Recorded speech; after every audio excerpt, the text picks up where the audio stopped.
da so ya emergency Ghana TV abusia ma me encha na afensome na wase ene yensa ka onimdifo bi e wa hase ya one yen eche ehintasem one ye eche ekwan bone a ene na amafo efa so ede nye sika ene nyoma brabo akwa wie yen na futu a wode etu dwane de ade ma eye buburuja na yen semre mepese obeka me ho ne yakọ ne akwa kotie futu semi aba na na be wi ase mo adwo oluma mejo so na mpom ti say twedi ampa nda woro mane aduru ntimi ho aden pa ye da twedi ampa ase pacho anu makase mu no aben kakra okay ene ozo obe cheche sikadro morning rituals sikadro ho papa e wo ho nenso na akwan ene asem no ene fa ewura mu ani ntie bi we dey mechia watifo no ahwefo na se ne odinka aka na FM na ebe wiase na aya na abribia meka Oyerepa FM 96.3 udi agora ko ahwe hu yi enipa bebiri abodam enipa bebiri adwenya adwuma enipa bebiri awu enam saade ewe so eni se ya kan to bi atirimu se konfo bi ba so se ana sikadro de utimi de odwan ba ne aye ho adwuma ama be won kan kire se o mahodo mienu okay emu ahodo mienu e woni se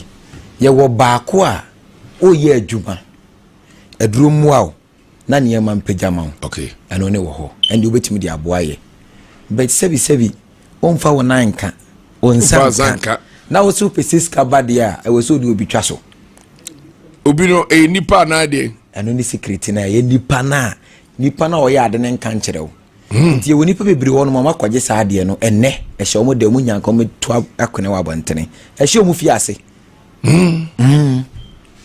ama nipa wodo no nipa ne da ne so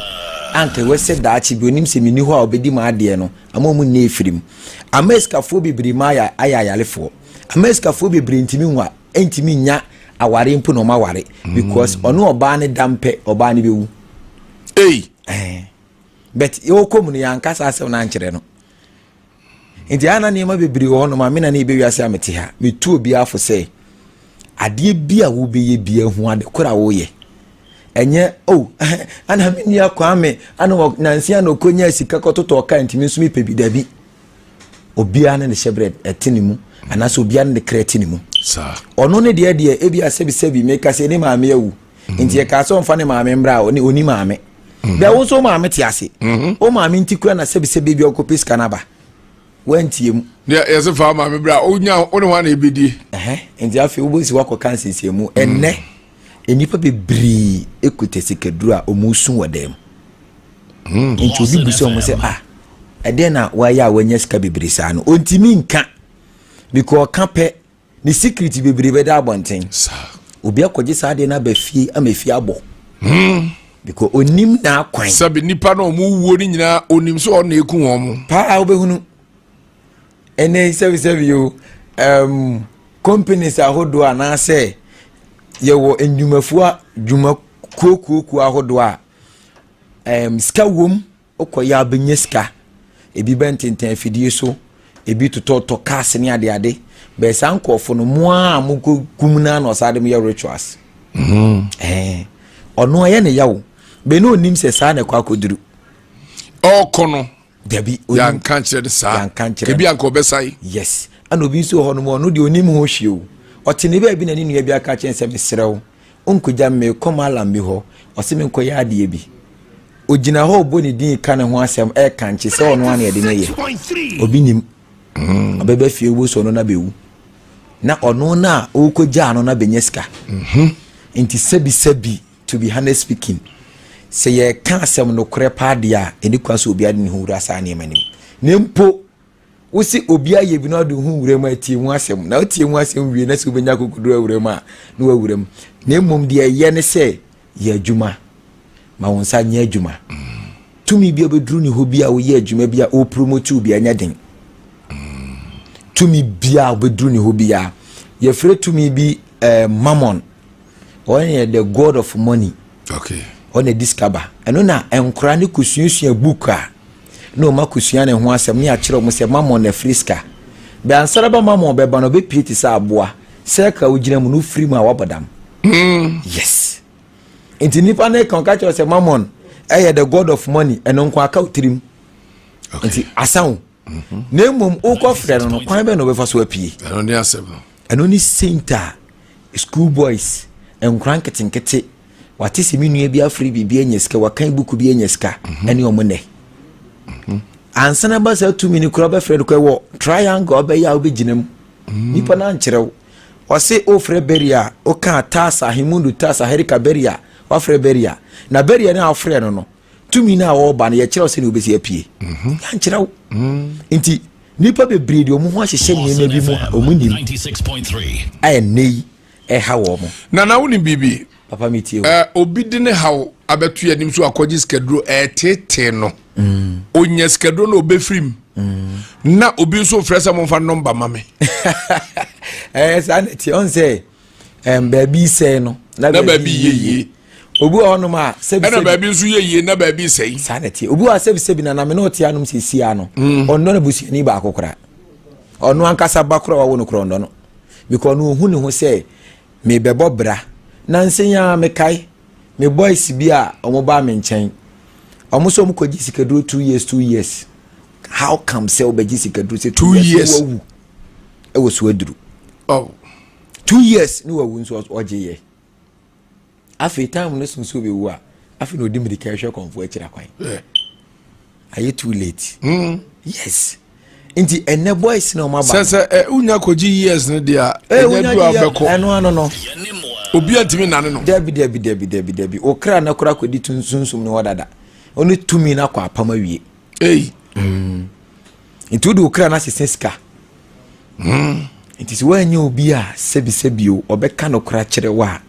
me a memeti hanumi de bia me se ya adwuma ense ya adwuma no edidi ense nya adwuma edidi so opɛ kwanti aso a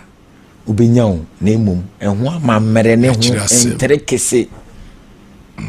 se be yekro benya right ten no kran so ye problem na sebi omo wa begu social media so omo ye yesikaduro no uyi ni pa be ten gina mu 1 penalty mi ye emu 1 no kran nya ono ne gina TV so ayo obi okoye bi ne gina TV so ka enti busa ho se ansana ba be hu kura se ye bejo maami o se bejo papo ni atwa di apre ya asem enti emfa ho wura sa ne emanim uye yuta wasi so a make sure so do nsa be ye bibi na tumi atare wachi ye woni ema bi wo efre de boame so is a form of sikaduro nanso so eno ne ya moa ede de yes afibia me sure boss afibia me twa na ntwe ba akwa matumi no okay nti omoam na madwuma nkoso tumi ni be boa wo na odwuma ekoso na otwa na ntwe no saa ene untwa ni pada na uwa ni obi atwa manke manantwe no usika na ende se wo na wo priska nti wa wudi ade obeto aso no ene ye hwe se so obetimi aya amamra ma usika na gina ena so wa hwe awuntimi nkanche obi ase na ntwe na benyam sika o vetene de sesom no bia wona som se uya uwa akukuduro na nest of ken ba mimi se maka kire mba mba bia me wuni biam dia 2 3 se ajapade a me wo kasa me wo abehu ye na ye bosom dia nti onso bosom na be kwa asori a jagu ho ma hu o mekun me ko me makasa asem na to dada nti uya me ba na pe me japade dia de akiri 6.3 botimi akọ school botimi akọ ba bia beso okọ nanso so obegun san bompaye asere mpaebo wa abra mewu mpo no obefre me kra bompaye amame se wa anya sa de na oboa nti ye chiri kokwa yi ni ma so so chiri mena na ebe wiase mabosoma uchiri megapade nti maka kire me bia me wo foforo to wope usu an kwara me din kade a hye otirim nti sana ade netie nti ewiase na ewo no ye wo sum bebiri wo wiase na aya na at times no ye nuanom akonfo ni bia ya ama na nanom som kra ye tan bese ye kana nanom som pa olumai anka sebi obi bewu waba mpanimfo nchen ne de odwan asesa ne krama no enu ntu stadi atetefo no na omutimi eyen emoa bebre bitise bi enwan ne ankasa nana ni nwan ana wo no ntimi nkan se asemi besifie no odwan ni bia wu ne de ajo nka ne de asesa ni pa no ye okra ofie yes asem besifie ana okra na yira sa pepepe nanzo so enei ye jasa ne mani oh there be ade ye be kwa koto enam no cold store onuma why ye kro bi super fidi a chirawe de o why ye wagira mo ase odi bo fie wo ban na kwa ba ni bi omakoma se din wakotwa to so ahyehye ne ma aguso ebe sei wo ne ma wo ye be sa ne ma we na wo fie eboa because ni na ya abode yetimi de sesa akwese dua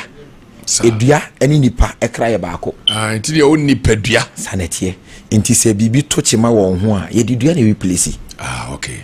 ye wo dua bebre wo fie a se e wo ho no ma ya libi wo kra ntimi ma biti se susuasa yes tamiewu nti sunsun boni bi be fie ho no ma ntimi ma adede nkuruma eye nu endua wo na so esa pamo sunsun boni ene ne ma boni no krepa nti sa ne ma we na no ye gya to ho ana yafa abosom sem ne amamre sem ne se eye me pese me nyeska sisia me pay instant money na ne be wiase me catch you plain instant money ni ho se first kabajiska anya no kore udi ho agura kakra na wajana be kwa kudu bi oh sie ni mo bi obagigi gu amanfo botom a omo eye gere sem akuku ombotom yes ono obaye gere kura andru ba bia na ntse wo na ahye nkwanchen etina TikTok se me obi instant money nya no kore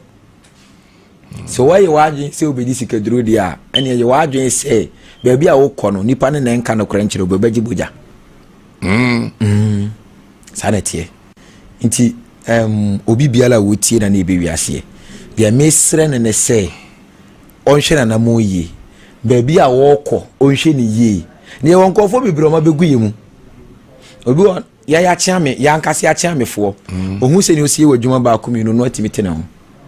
ezo ko ebi oh na nso oni tumi bia oni mu nyansa bia ezo timi tena ho but ye kasi ye wurem a nana ayalefo bibire hu mu okwan hu na dodo na yeskadru sa abodanfo dodo na yeskadru nwanwa because akuresi suwa de opeye opeso da kem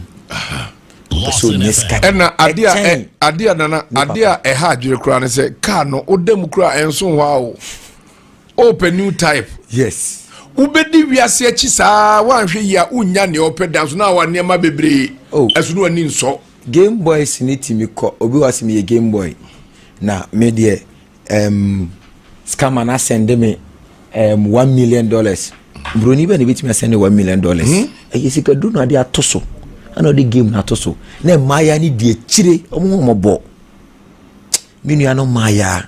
mi tumofo mu hwe mu ye wo Game Boy se ho dodo na yesika du nti mo na ode mu twa so nti obato iPhone ho ahwan pruma asa na abante bi kura ni din komo mbre bi atwamu oso ono no de no ofo ba obeye sure say o kuruaba pills ni dem abadwonso agumodwonso no eno de koyo ho ade anase unya messensa messens no no betina dem anya upade no 6.3 eno de koyo ho onamo ha sa tim on say bibini mpe no kore no kore we ya mekan minim se enam saade no kore we ya mekan so obi mfrɛ mi mpo correct comment but dia wudi matem ne fra wo mfrɛ me ne mfa me ho ba bia sebi nyame ahira makoduru ni ba bia bobra koduru se wo se me kan kore nti wudi matem am ni problem konfo na waye na adwen se me se na dwuma nti oba attack me ni problem ba me ka kire mi nua no mu nkuma sebi social media wura mfi asem minimo bi obetimi abetwa me nko ame kasa na to ba bi na daachi mi baba me wo baba ono so betimi abetie se me papa kan asem bi to wo se yesusu ndi Game Boy sinachi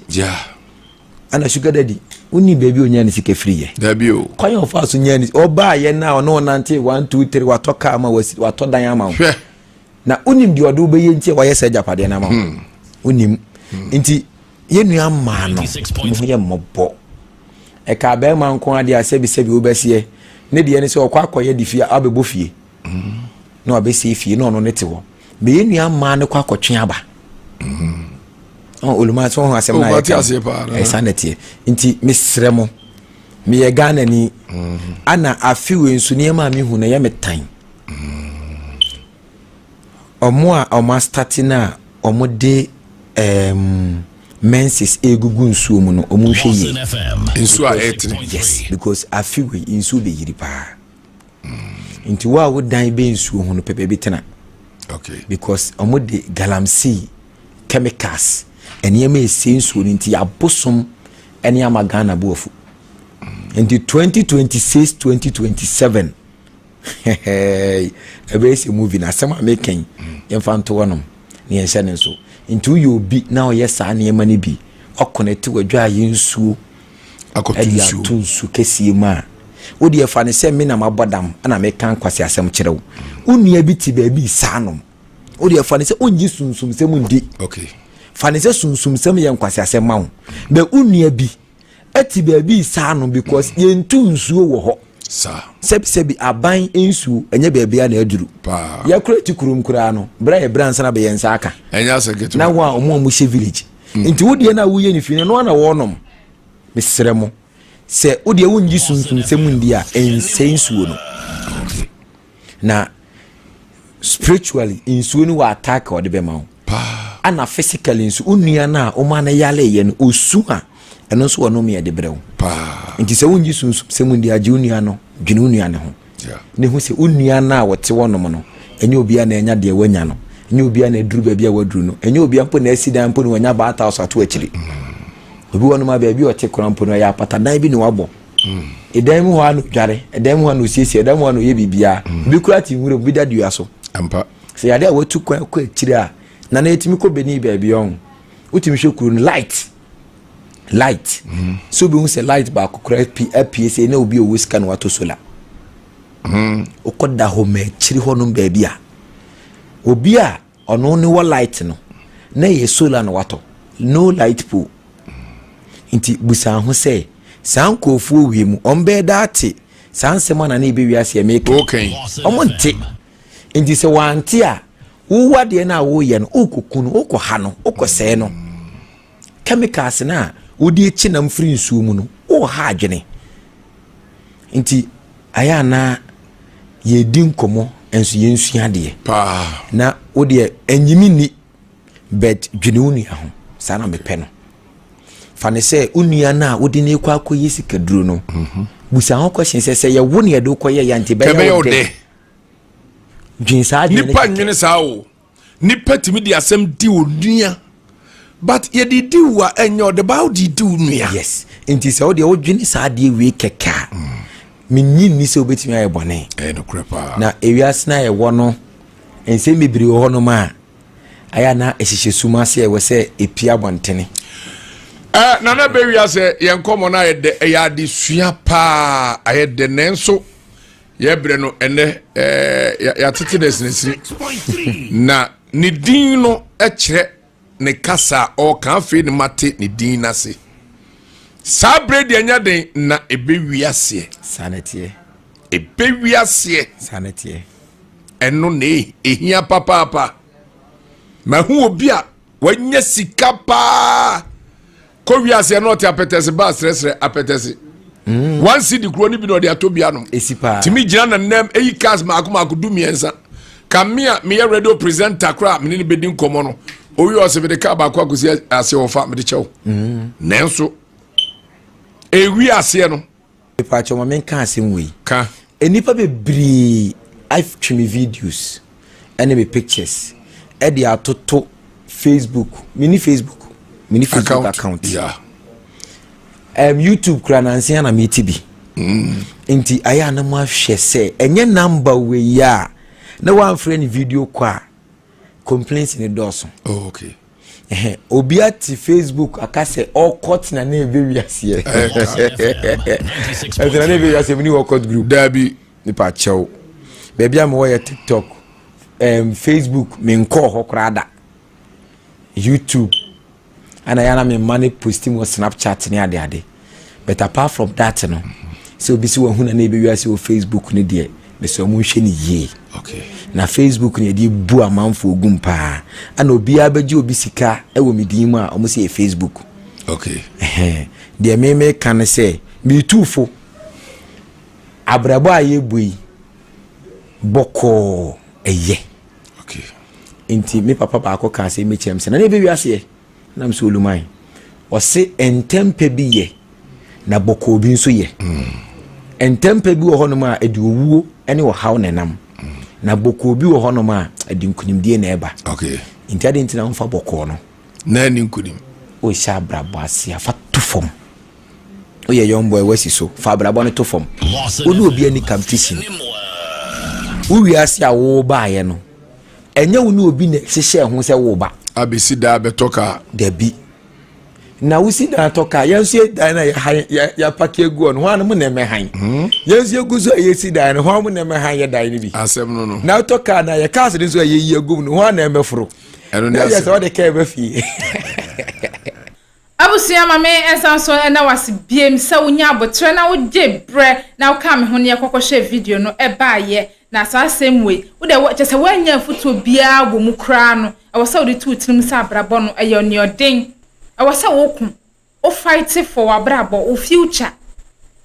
bibia no eya ahoden ene ediye nti se wo pele bibia easy dia ene nyama wo adwuma ye nyama oba ba ye no ebura adwen ene ntiase so ebe wi akirem na wo de wo abusuafo nyina age na sika na wo pe abusuafo no wo maame no enu nuanom ni nti a wo bre no na enu sika no asa atwom nyina afiri wo nchen na afi wakwa ya nkonam momme ye ma ye ni nya din ni ya fight se sika krogen ed sin ni ayafrem